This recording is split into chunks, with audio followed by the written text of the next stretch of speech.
கர்த்தர் வேண்டதாக தேவவசனம் என்னாகவும் 23ஆம் அதிகாரம் 23ஆம் வசனம்.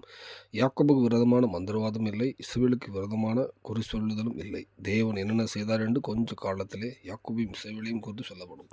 கர்த்தர் வேண்டதாக இந்த வசனத்தை பார்க்கும்போது யாக்கோபுக்கு மந்திரவாதம் இல்லை, பிழையாமை நம்ம பிழையாமல் சபிக்கணும்னு பாலாக கூட்டு வரும்போது அவர் எவ்வளோதான் சபிக்கணும்னு அவங்க பிளான் பண்ணாலும் அந்த சாபம் ஆசீர்வாதமாக மாறிட்டு.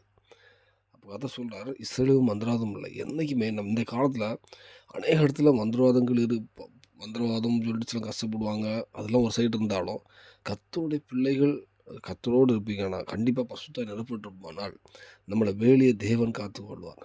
யோபுக்கும் அவனுக்கு உண்டான எல்லா வேலையை காத்து தேவன் நம்மளையும் காத்துக்கொள்வார். எந்த மந்திரவாத கிரிகளும் வராதபடி காத்துக்கொள்வார். இதை மார்பட்டு நம்ம கர்த்தருக்கு பிரியமாக இருக்கணும். அநேக ஜனங்கள் கர்த்தருக்கு கிறிஸ்தவ குடும்பங்களோட அநேக குடும்பங்கள் மந்திரவாதத்தினால கஷ்டப்பட்டுருப்பாங்க. ஆனால் நம்மளோட வாழ்க்கையை கர்த்தருக்கு நம்ம வீட்டில் கர்த்தருக்கு இடம் கொடுத்து கர்த்தருடைய பிரச்சனை இருக்குமானால் இந்த மந்திரவாதம் எதுவும் மேற்கொள்ளாதபடி ஒரு ஜெயத்தை தேவன் தருவார். நம்ம வாழ்க்கை சீர்படுத்துவோம், அர்ப்பணிப்போம். கண்டிப்பாக எல்லாவற்றையும் ஜெயம் எடுக்க தேவன் கிருபை செய்வார். அர்ப்பணம் தேவன் கிருபை செய்வாராக. ஆமென்.